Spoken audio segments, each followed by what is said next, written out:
Pemberley, Mr. Darcy's Dragon, by Maria Grace, published by White Soup Press, narrated by Benjamin Fife.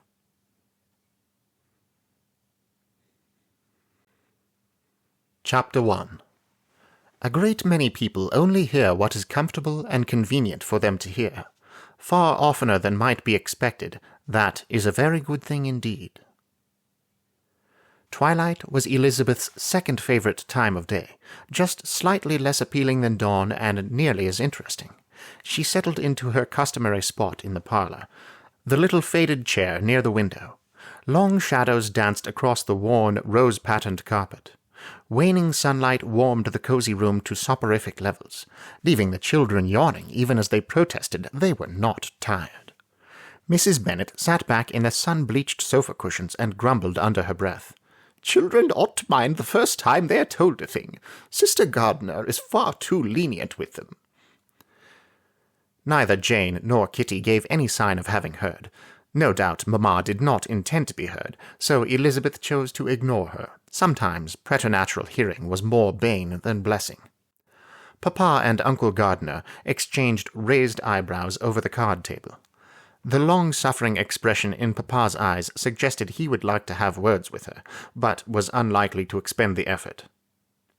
Daniel Gardiner bounded up to Elizabeth, hands clasped before him, an unruly shock of blonde hair falling over his eyes. "Please, Lizzie, Mamma says we must go to bed. Will you tell us a story?" Samuel scurried up beside him, blinking up at Elizabeth. "Please, Lizzie, please." The child was far too adorable for his own good.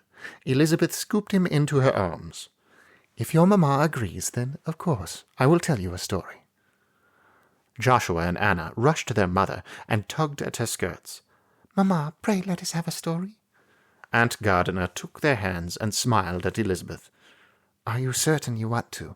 I do not expect they will allow you to stop at only one." "I should be delighted. There is hardly anything I enjoy more than telling stories." "With dragons?" Daniel grabbed her hand and squeezed. "Yes, dragons." Samuel bounced in her arms. Mamma huffed and muttered something under her breath, something that it was best Elizabeth pretend not to hear. "What other kind of story is worth telling?" Elizabeth chuckled and ushered the children upstairs. With Aunt Gardiner's assistance, the children settled into the nursery and dressed for bed. The room was awkwardly tucked into a gable, all odd angles and shadows. Had it been draughty and dusty, it would have been a frightening, unfriendly place. But with bright yellow moire paper on the walls, and crisp green curtains at the window, it was snug, comfortable, and playful, exactly what a nursery should be. "Climb into bed. I shall return in a moment." Elizabeth looked directly at Joshua, the middle of the three boys, who was most adept at avoiding bedtime. He hung his head and pouted as his mother placed a firm hand between his shoulders and propelled him to the little bed beside his brother's. Elizabeth hurried to her room, collected her birdcage, and returned. "Is that her?" Anna asked, pointing at the cage. Her sweet face peeked up above the little coverlet. "Yes, it is. If you promise to be very quiet and not startle her, I will uncover the cage, and you may watch her whilst I tell your story. Perhaps if you are all very good, she might sing for you afterwards." "We will be very, very quiet, we promise." Anna glanced at her brothers with a pleading look. With her wide, dark eyes and silky hair, Anna reminded everyone of Jane, but her personality was far more like Elizabeth's. "Boys, do you agree?" Aunt Gardiner folded her arms and cast a stern look at her sons. "Yes, Mamma," they murmured, eyes fixed on the birdcage. Elizabeth nodded and unbuttoned the quilted cover surrounding the cage. The candlelight glinted off iridescent blue and green feathers. Tiny wings buzzed, and the creature hovered above the perch. "You remember April from the last time you were here. April, these are my cousins, the Gardiner children." Elizabeth gestured at the children. April looked up at Elizabeth with something resembling annoyance. Anna pressed up on her elbows. "She is so beautiful. I have never seen anything so beautiful in my life." April flew closer to the side nearest Anna and poked her dainty, pointed beak between the bars. "Oh, she likes me, Lizzie, she likes me." "Indeed she does, but don't startle her. Here, I will set her cage on the table nearest you if you promise to be very still." "I will."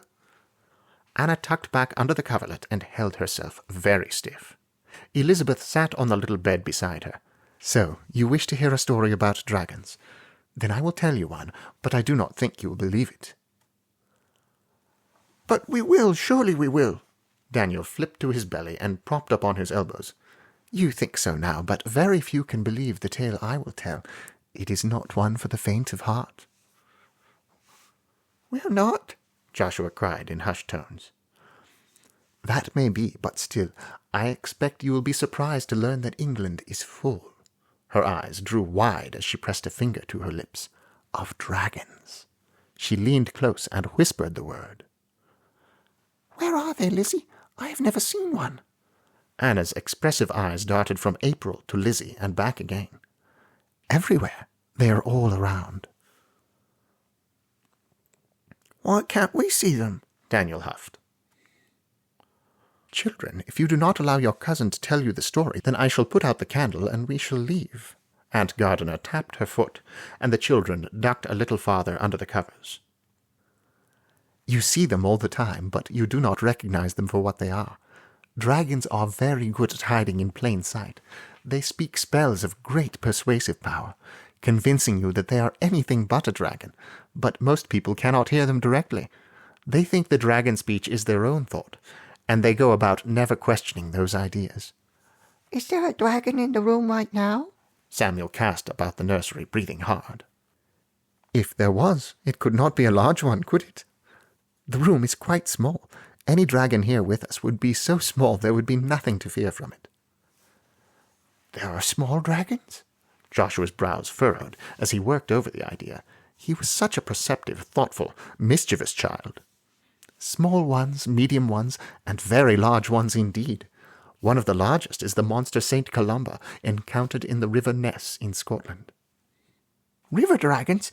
That monster drowned a man. If there are dragons here, aren't you afraid they will eat you?"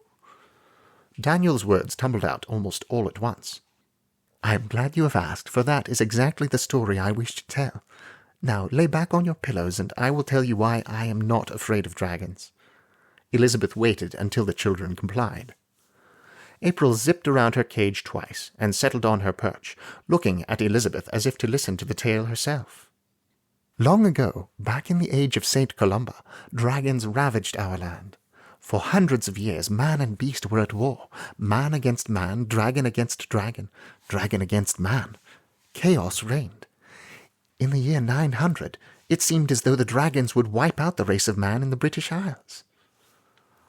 "Was it like the war in France?" Joshua whispered from behind his blanket. "As bad as Napoleon is, this was far worse. But Uther Pendragon rose to the throne. He was unlike any man born before him, for he was able to hear the dragons." "The dragon's roar was silent before Uther?" Daniel asked. "No, it was loud and terrifying, like thunder in a storm. Everyone heard that. But what Uther perceived was different. He heard them speak. Some spoke in very high, shrill notes that sounded like the whine of a hummingbird's wings." "Like April?" Anna whispered. Elizabeth's eyebrows rose as she glanced at Aunt Gardiner. "Yes, just like that. And others spoke in a voice so deep it felt like the deep rumble of thunder. Uther could detect those voices, not just the fearsome noises. He suddenly understood what the dragons had been saying all along." "What did they say?" Samuel pulled the blanket up to his chin and chewed on the edge. "The dragons were weary of war, and they wanted peace as much as men did. So the wise King Uther invited them to meet with him in a large, deep cave. His advisers warned him not to go into the cavern, for he would never come out again. The dragons would devour him, leaving the race of man without a king, and the war would surely be lost." "Did the dragons eat him?" Daniel asked. "Of course not," Joshua hissed. "Lizzie would not be telling the story if they had." Aunt cleared her throat and tipped her head toward the older boys. "Uther treated them with respect, and the dragons welcomed him as a foreign king. At the end of a fortnight, Uther emerged from the cave carrying a red shield emblazoned with a gold dragon. A mighty falcon with feathers that shimmered like polished steel rode on his shoulder, a gift from the Dragon King. Some say a peace treaty was written on that shield, but none could tell for certain, for no one could read the dragon language then. Dragons can write? Daniel gasped. Some of them, just as some men can write and read as well. Is that why so many men have falcons, like Papa, to be like King Uther? Joshua rested his chin on his fists and stared at her. Indeed it is, and the reason ladies keep pretty birds like April, since ladies do not keep falcons. I think April is far prettier and sweeter than a falcon. I should very much like to have one like her some day. Perhaps you shall, dear. But now it is time to sleep. Elizabeth rose. Will you not tell us another? Daniel sat up, but his mother waved him back down. It is late. I will tell you another tomorrow. But since you have listened so very well, April will sing for you. Lay back on your beds, and I will let her out so she can. The children obeyed, and Elizabeth opened the cage. April zipped out and flew 2 circuits around the room, hovering over each child and inspecting them as she went. She flew to the middle of the room and hovered low over the beds. Her sweet trill filled the room. The children yawned. One by one their breathing slowed into the soft, regular pattern of slumber. April warbled a few more notes and landed on Elizabeth's shoulder. Aunt Gardiner smiled, pressed her finger to her lips, and slipped out. Elizabeth picked up the cage and followed. "Will you return to the parlour?" Aunt Gardiner asked. "After I put the cage away." Elizabeth turned down the corridor toward her room and slipped inside. "You called me a bird! How dare you call me a bird?" April shrieked in her ear. "You need not shout. I can hear you quite well." Elizabeth held her hand over her ear. "Why did you call me a bird?" April launched off her shoulder and darted around the room. The candlelight glinted green off her feather scales. "You were the one telling them you were a hummingbird, not I." "What else should I have them believe? That I'm a cat?" Elizabeth pressed her lips hard. April did not like to be laughed at. "Certainly not. You do not look enough like one for even your persuasive powers to convince them of it." "It's one thing for me to tell them I am a bird, but quite another for you." April hovered near Elizabeth's face. "The children are too young. We cannot know if they can hear you." "They all do. Coming from 2 parents who hear, what would you expect?" Elizabeth's jaw dropped. "Aunt Gardiner does not hear you?" "Yes, she does. Not as well as her mate, but she does, and so do the children. You must tell their father as soon as you can. They all need to be trained." Elizabeth held up her hand for April to perch on. "There is plenty of time. It is not as though Uncle Gardiner is a landed dragon keeper, only a dragon mate." "I do not understand why you humans are so insistent upon making distinctions among us based on size. A dragon mate may not have a huge landed dragon to commune with, but they are dragon friends nonetheless. We of smaller ilk are just as important and just as proud, and we are far more convenient not being tied to a plot of ground or puddle of water." April flipped her wings to her back and thrust her dainty beak-like nose in the air. Elizabeth stroked her throat with her index finger. April leaned into her. There, now, you do not need to get your feathery little scales in a flutter. You need not be jealous of Longburn. He is a cranky old thing, grumpy and not nearly as pretty as you. "Nor as good company?" "You are the best of company, my little friend." "Of course I am. Who would not rather spend their time with a fairy dragon than a dirty, smelly old wyvern?" April presented the other side of her neck for a scratch. "I would not let Longburn hear you say that. He does have quite the temper." April squeaked in that special annoying tone she saved for anything related to the resident estate dragon. "You will wake the children." "Then you could begin training them." "They will be as cranky as Longburn, and I will leave them to you." Elizabeth smoothed the soft scales between April's wings. The fairy dragon really did resemble a hummingbird, though she was much prettier and far more nimble. "Oh, very well. I do not like cranky anythings. Not dragons, not people, not anything." April's head drooped. "I must return downstairs. Do you wish to come? I know you do not like being alone when we have company about." "Does your uncle have his horrid cockatrice with him?" Elizabeth chuckled. April had never met a cockatrice she approved of. "Russell. Of course he came, but he prefers to keep company with Longburn in the cavern. He does not favour so much female company. Your mother insulted him when she called him a mangy-looking falcon. April cheeped a little laugh. I do not blame him for being insulted. So do you wish to come or not? I do indeed. I have some very important news to share with the official dragon keeper of Longbourn. What else have you not told me? It is my news, and I will share it myself. April launched off her finger and lit on Elizabeth's shoulder. No point in trying to out-stubborn a dragon, even a very small one. Very well, I shall leave the door open, though, in case you tire of mere human companionship and wish to return to your sanctuary. Elizabeth propped the bedroom door open with a little iron dragon doorstop. April nipped her earlobe. Fairy dragons did not like to be teased. Voices wafted up the stairs, Mamma complaining again about the lack of eligible young men in the neighbourhood to marry her daughters, and, lest any of them forget, the cruel injustice that they had no sons, and the estate would go to some horrid cousin at Mr. Bennet's demise. She is right. That is a problem. April tapped Elizabeth's ear with her beak. I know, but what is to be done? The law is the law, and we must abide by it. But what if he cannot hear us? That would violate a far older and more important law. An estate with a dragon must have a keeper who can hear. We do not know that he cannot. Do not work yourself into a flutter. Papa has invited him to Longbourn. I am sure we shall meet him soon. Then we will know for certain and can decide how to proceed. Papa and Longbourn had already decided quite some time ago. Neither Mamma nor April need know that yet. So, he has given up on any further mating? I do not blame him. She is rather horrid. He should have found a woman with some sense, or who could at least hear. Elizabeth stopped and glared at April. You are speaking of my mother, you know. What of it? My own was nearly as stupid as a hummingbird and got herself eaten by a cat. Not even a tatzelworm, but an ordinary cat. A shudder coursed the length of April's tiny body. While your kind may not be attached to your brood mothers, humankind is. I would have you refrain from insulting mine. Elizabeth gently soothed ruffled feather scales into place. April snorted and looked away.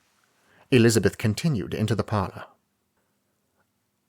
I suppose you filled the children's head with more of your dragon fantasies? Mamma rolled her eyes and stabbed her needle into the bodice she embroidered. Why was she so opposed to all things draconic? So determined in her opposition that neither Russell nor April could persuade her into a fondness for them. The children love her stories so much. There is no harm in them.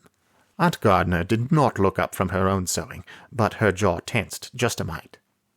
She does not like your mother either. April nipped Elizabeth's ear, again. That was not April's most endearing habit. So my children are fond of dragons, are they? Uncle Gardiner chuckled and played a card from his hand. Papa grumbled under his breath and studied his cards. April launched from Elizabeth's shoulder and hovered in front of Uncle's face. Of course they do, you nit. They hear us as clearly as you do. You had best do something soon about it, or they will be thinking all of us as cross and crass as that mangy Russell creature you keep. Uncle began to choke and dropped his cards. Papa's eyes bulged. He stared from April to Elizabeth. Aunt's jaw dropped as her sewing sank to her lap. So April was correct. Aunt could hear too. I just remembered there is a business matter I need to discuss with you, Gardner. Let us to my study. Lizzie, join us. I will need you to write for me. I do not understand why you do not hire a proper secretary. It is not right that Lizzie should be so involved in your business, Mamma huffed, her feathers as ruffled as April's. Papa laid down his cards and rose. That was always a sore point between them. Mamma could have at least offered to help him, but no, that was a hireling's work in her eyes. If only she could understand how he resented the disease that gnarled his hands and pained his joints, taking away his ability to do so many things. Even holding cards was difficult for him now. Mamma really should know better than to continue pressing that issue. Perhaps April had a point about Mamma. Uncle followed him out.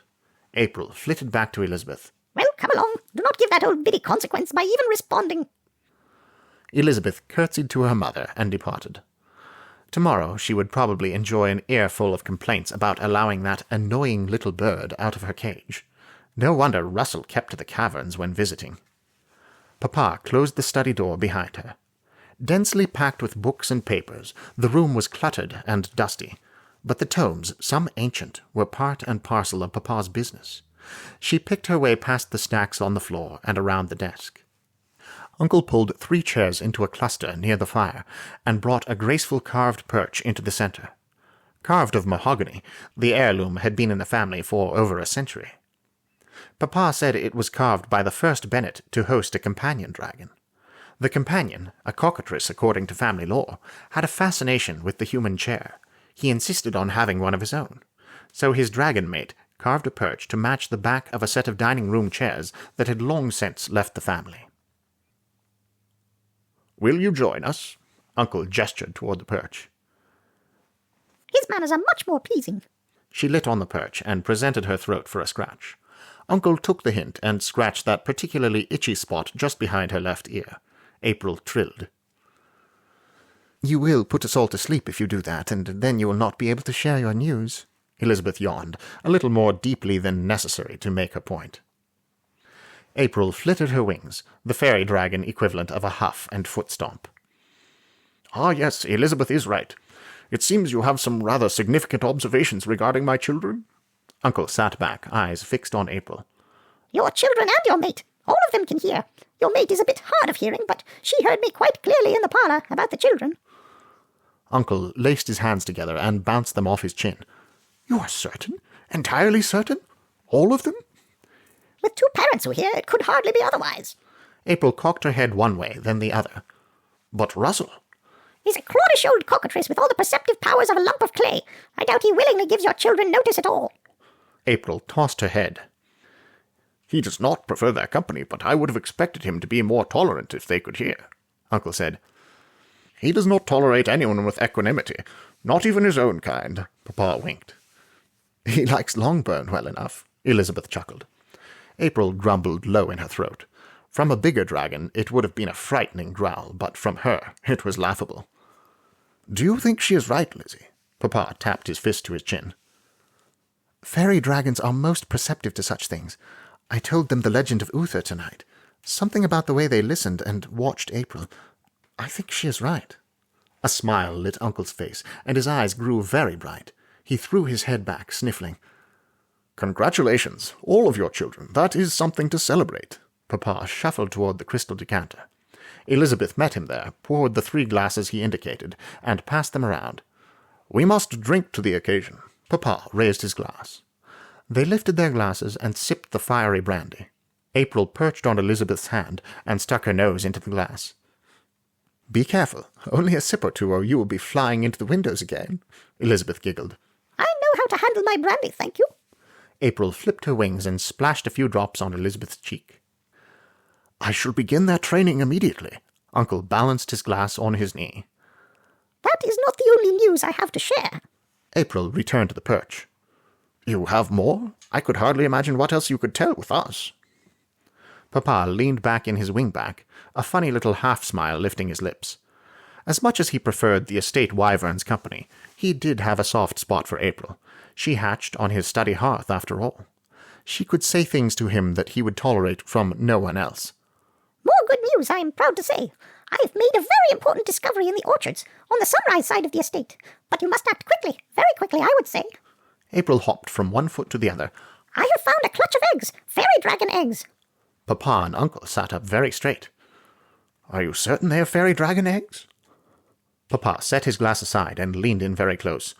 Would you mistake one of your own children for a puppy? Of course I know my own kind's eggs. "And the brood mother?" Papa asked. I have not seen her in at least a fortnight. She is a wild dragon and has forgotten her clutch for more interesting things. Foolish little twitterpate. April cheeped shrill disapproval. "Her twitterpation may very well be our good fortune." Elizabeth chewed her knuckle. "It would be much better for them to hatch in our presence. Even if they choose not to stay, they will have imprinted upon men, and that is always a benefit. It has been some time since we have had a hatching on the estate." Papa stroked his chin. "I think you should take Mary as well. It would be good for her to find a dragon mate of her own."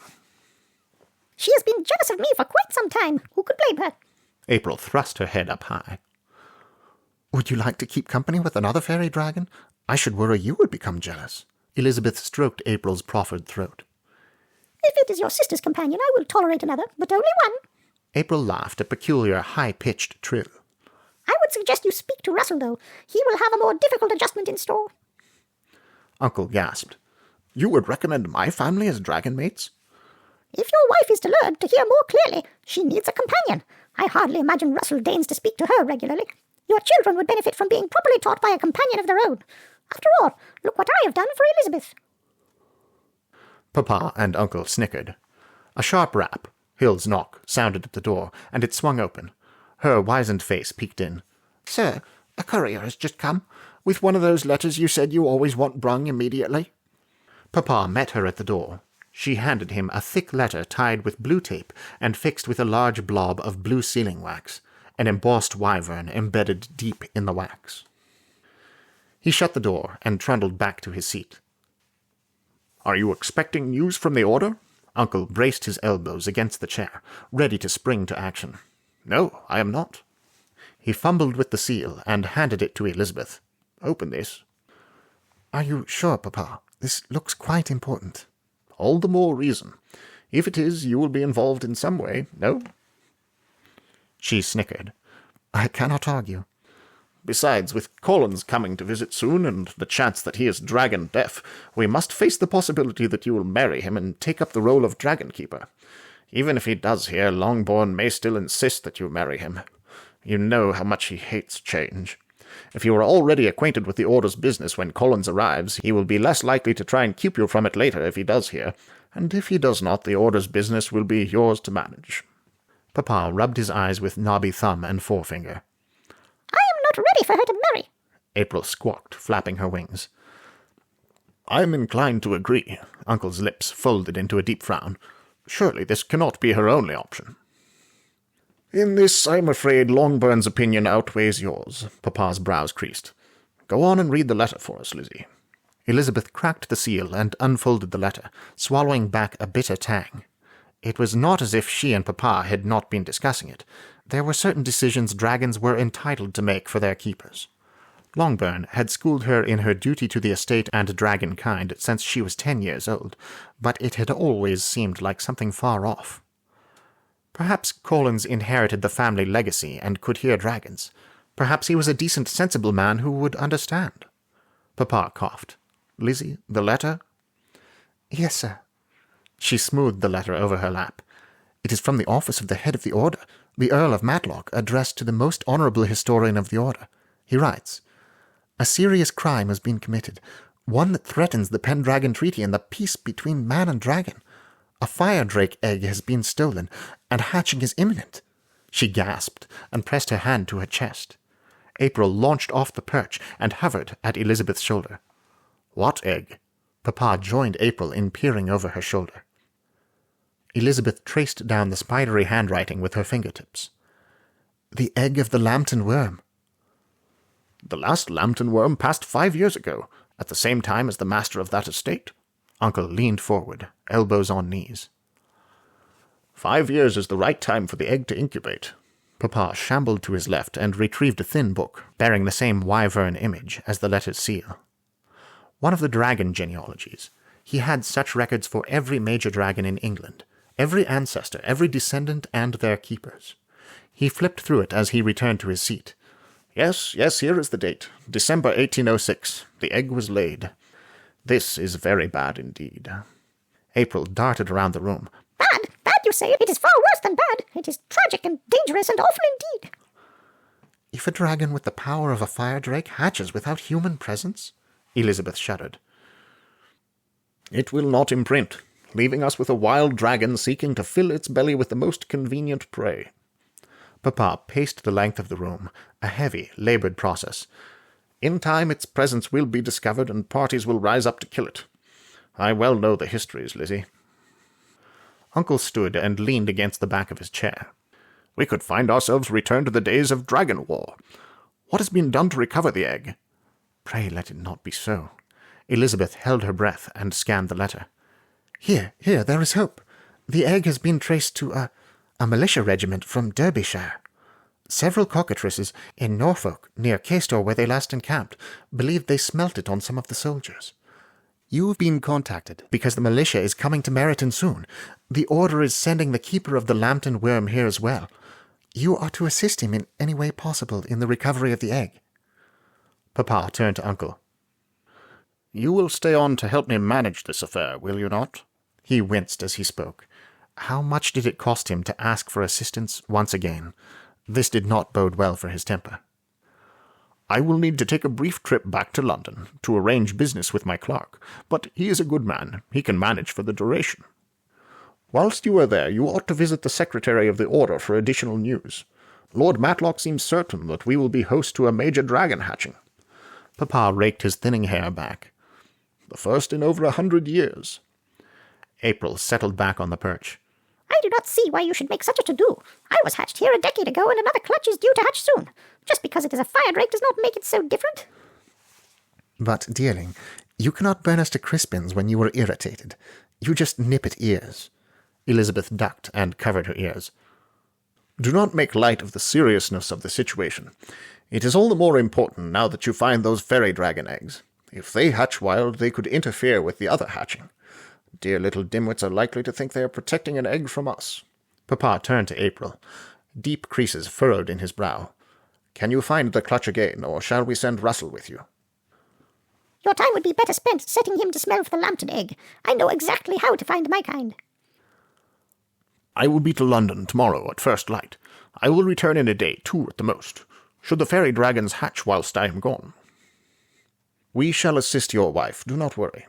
Papa removed his glasses and pinched the bridge of his nose.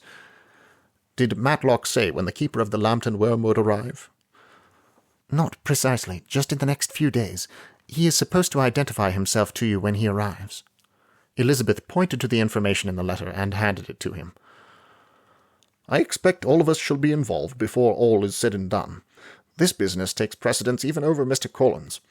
We must pray it is resolved successfully, or I shudder to think of the consequences." Fitzwilliam Darcy's horse stood in a nondescript little meadow along a nondescript little path, near a house Darcy had neither heard of nor cared about until now, until it had become central to everything. He shaded his eyes and looked into the bright morning sky. Walker circled high above, silhouetted against the thin clouds. "Your fondness for that bird is entirely baffling." Charles Bingley pulled his horse alongside Darcy's. His boyish smile and energy might have been contagious had other concerns not been so pressing. "You care so little for people or society, but for that bird you would move heaven and earth itself." "Do not sell yourself short, my friend. You come in a close second." Bingley laughed, but it was true. Bingley was a very good friend, but not as good as Walker. Walker had been with Darcy since Darcy's birth. He had comforted Darcy through the loss of both his parents and firedrake Pemberley, kept him company through the lonely days at school. What more faithful friend could there be? Of course, Darcy would do anything for him. "See there, over that hill, I believe that is Netherfield Park." Bingley pointed into the rising sun. "A beautiful prospect, I should say." The dark shadow of a house rose out of the horizon. It would suit Bingley's purpose well enough, but it suited Darcy's needs far more. "The house is handsome at a distance." Darcy stared into the woods. The local landscape showed all the signs of karst terrain. No doubt there were several caverns nearby. Some might be large enough. "But you will scold me that I should not accept anything sight unseen. I assure you I will not. I have an appointment with Mr. Morris, the solicitor for the property, at 10:30. He has consented to tour the house and grounds with me. In the meantime, though, I should like very much to peruse the woods a bit, and see the grounds I may be hunting for myself." Good. He had taken Walker's suggestion easily, perhaps a little too easily. It was uncanny how well Bingley took dragon direction. Then again, perhaps not. He was awfully apt to follow the opinions of anyone who presented them strongly enough. "Far be it from me to suspend any pleasure of yours. Lead on." Darcy gestured for Bingley to ride on. With any luck, Bingley would happen upon the dragon caverns without realizing what he discovered, and if not, Walker was there to convince him there was nothing of interest to be seen. The bridle path led into the deeper woods, just right for hunting. The game trails suggested a substantial herd of muntjacs roamed the wood, enough to feed a wyvern. So, the local dragon estate had connections to the Duke of Bedford. No other way to have got a herd here. Was the dragon keeper simply frugal, preferring his dragon to feed off wild deer instead of his own flocks, or did the dragon prefer wild game to mutton? Something tiny, blue, and fast zipped past Darcy's face. He started.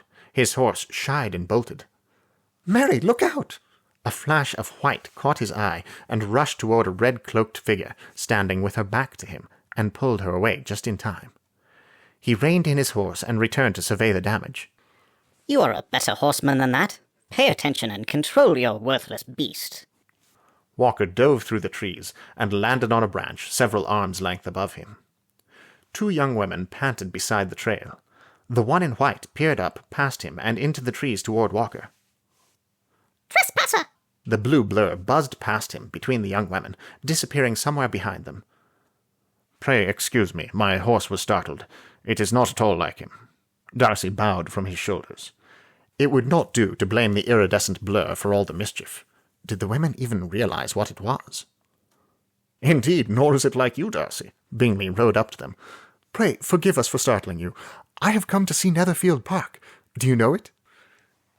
"Indeed we do, sir. The grounds border my father's estate, which you are currently traversing." The woman in white's eyebrows rose, and she cocked her head in a most impertinent fashion. Walker squawked and flapped his wings. "Do not stare, Darcy. Females of your kind take on all manner of ideas when you do. Follow me, and I shall lead you back to the Netherfield's grounds." "Your falcon, sir." Her eyes narrowed just a bit, and she slipped her arm over the red-cloaked woman's shoulders. Darcy nodded. "I should caution you. My uncle's falcon is apt to hunt free on our estate. He does not always take well to others in his territory." She adjusted the market bag on her shoulder.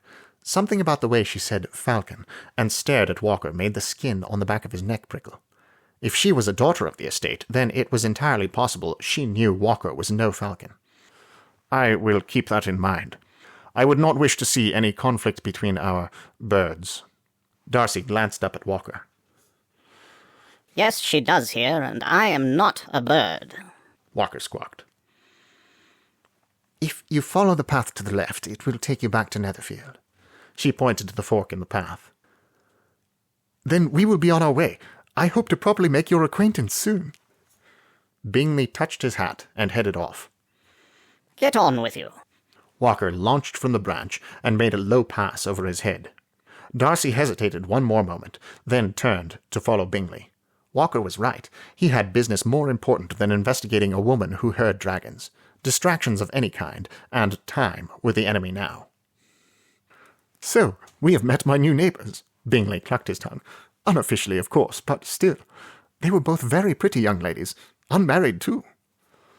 Always the first 2 things you notice about a woman. Really, Bingley, you are as marriage-minded as any of the mammas of the ton. "I'm tired of all the raised eyebrows and recommendations that I marry. They come from all sides now. Men, women.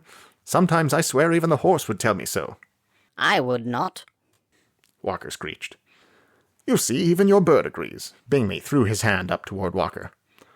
"I am not sure he agrees, Bingley. Besides, when have you begun taking advice from everyone and their horses?" Bingley stopped his horse and turned to look at Darcy. "I am lonely. My sister is an adequate housekeeper, but I want more than that to come home to. Her tongue and temper are sharp. I want a friend and a comfort, not a litany of complaints and dissatisfactions."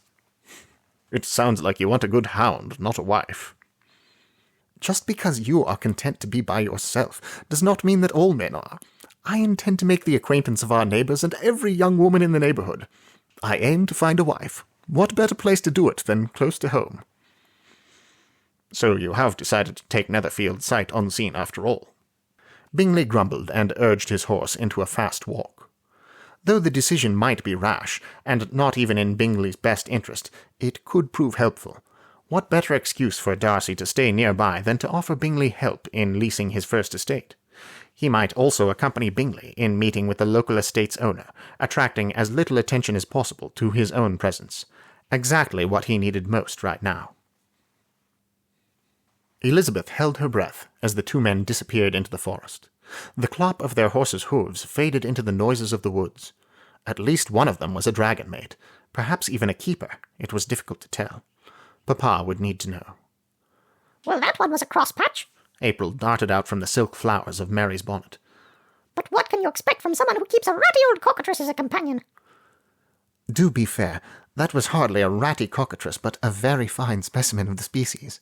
Elizabeth held her hand up for April to perch. What is more, you are being most incautious, flitting about here and there. You look like a tasty snack to one who does not know you. You may not like to be told what to do, but if you are not more careful, I will keep you indoors where you are far safer. Elizabeth and Mary covered their ears. April was in such a temper she might well draw blood. Do you think the fair-haired one really will take Netherfield? Mary untied her bonnet and inspected it. Her hands still trembled, poor dear. She lacked the constitution for such excitement. Elizabeth took the bonnet. Oh, really, another hat picked to pieces? Must you? She waved it at April. I've told you 100 times, no more than that, I am sure, if you would simply leave their place to perch. On a hat? Mary asked. Where else? I'm certainly not going to ride in your reticule. Enough, enough.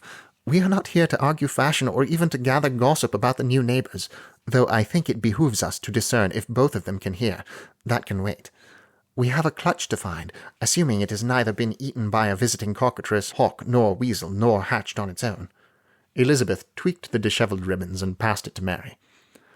I will repair it for you when we get back. Come along, then. April hovered in front of Elizabeth, then darted ahead. They wove deeper into the woods until thick branches obscured the sunshine and dropped the temperature. Cool, loamy smells with a hint of several varieties of dragon musk filled her nostrils. Papa found the scent unpleasant, but it comforted her soul like nothing else. The path faded into a narrow, ragged trail that only the muntjacs would use. Was that? Yes, a broad, clawed footprint nearly obscured by the swipe of a tail. Longburn had been here recently, too. April lit on a tree trunk. Here. She gestured upwards with her wing. The branches began 10 feet up. The little nest was at least 20 feet high. You do realize we do not have wings, Elizabeth muttered. You never asked how high it was. April was such a twitterpate. What are we to do? I know you are willing to climb trees, but this is too much even for you. Mary peered up at the nest. Elizabeth looked around. Nothing to stand upon. The brood mother had made a good choice of nesting sites. That boded well for the intelligence of the hatchlings. Only winged creatures, a weasel or a tatzelworm, could reach that. She pulled the market bag off her shoulder and opened it. Why are you holding a bundle of dried cod in the air? Not merely dried cod with a touch of salt and a sprinkle of white wine. Do put those away, they stink. April sniffed and sneezed. Elizabeth waved the fish through the breeze. There is a tatzelworm that lives in these woods. He is excessively fond of dried cod and a scratch behind the ears. A wild dragon? Why would you call one to us? Mary gasped and covered her mouth with her hands. Not wild. He has no dragon mate, but he imprinted. Papa says he hatched in the Longburn barn. Our great-grandfather assisted the hatching. But why does he not live with us, then? Our great-grandmother detested cats. They kept terriers to deal with the rats. But could not the tatzelworm convince her that he was anything but a cat? Mary glanced at April. I might be able to, for I have such a sweet voice. April preened her wing. But most have to content themselves with lesser persuasions. A nearby shrub rustled. Elizabeth crouched down and peered into it. 2 large emerald eyes peered back. She pulled a piece of cod from the bundle and tossed it toward the bush. Raspy rumbles, quite like purring, erupted from the leaves. 2 large, thumbed paws and a furry head emerged and inched toward the fish, snatched it, and pulled back into the branches. Good day, Rumblekins. Elizabeth extended another fish, but did not toss it. I am pleased to see you still enjoy my offering. It would not hurt for you to bring them to me more often. His deep voice was raspy and rough as he spoke through a full mouth. You could come to the house more often. Not since your housekeeper threw a shoe at me. He swallowed a huge gulp and emerged from the bush in all his glory. His face and tufted ears were decidedly feline. Striped tabby fur with white tips on his toes and ears covered his whole front half. Magnificent large paws, with extra toes giving the impression of thumbs, sported razor-sharp claws. Behind his shoulders, though, the fur faded into deep brown scales that covered the length of his long, thick, snake-like body. It was not our housekeeper, but my grandmother's. The current housekeeper, Mrs. Hill, has quite the soft spot for cats, and will put out a pan of milk if she sees one. Rub yourself around her ankles and purr, and you shall have fish any day you like. Like this, you mean? He circled her ankles, rubbing his cheeks over her feet and rumbling. She offered another fish. Exactly. He ate more slowly this time. Perhaps you would be willing to assist us with a task of vital importance. I have an entire bundle of cod to offer for your help. He looked up, a fishtail hanging from one side of his mouth. What do you want? Above us is an abandoned fairy dragon nest with eggs near hatching. It is too high for me to reach. We want to bring the eggs back to the house so they can imprint when they hatch. Rumblekins licked his broad paw and washed his face. I like eggs. Almost as tasty as fish. April swooped over his head, chittering. You would do no such thing. I did not bring any of you here for a meal. Rumblekins reared up and swiped at her, not trying very hard to hit her. You are a horrid flea-bitten bundle of fur. And you are a senseless bit of flying fluff. He batted at her again, clipping the edge of her tail. April spun and wove drunkenly, colliding with Elizabeth. She caught hold of the edge of Elizabeth's spencer and clung hard. Do you really want your woods populated with wild bits of senseless winged fluff? Elizabeth asked as she righted April onto her shoulder. I could just eat the eggs. But then you would not have an entire bundle of cod. Rumblekins chirruped in the funny way cats did, and curled his serpentine tail around his forepaws. You have a good point. If I bring the eggs to you, will you keep them away from the wood after they hatch? That would be far less effort than catching them and eating them. April squawked and plunged her face under the collar of Elizabeth's spencer. We cannot force them, but they will be made very welcome and encouraged to stay. Some of them might even become companions to my aunt and uncle's family and move to London. Rumblekin's eyes widened, and his mouth gaped in a feline rendition of a smile. And you will give me the fish? Elizabeth patted the market bag. You can smell them, I am sure. They are yours when we have the eggs safely. There will be no fish if the eggs are damaged. His long, forked tongue flicked out and licked his lips. I like fish very much. Elizabeth opened the bag and showed him the contents. He drew a deep breath, eyes half closed, and rumbled, I will bring the eggs. His front half walked to the tree, and his back half slithered to keep up, an odd, awkward-looking movement on the best of days. He pulled up with his claws until his tail wrapped around the trunk, then quickly disappeared into the branches. If there was something a Tatzelworm could do well, it was climb. Elizabeth held her breath. This was risky. He could decide to eat the eggs easily enough, and April might never forgive either of them.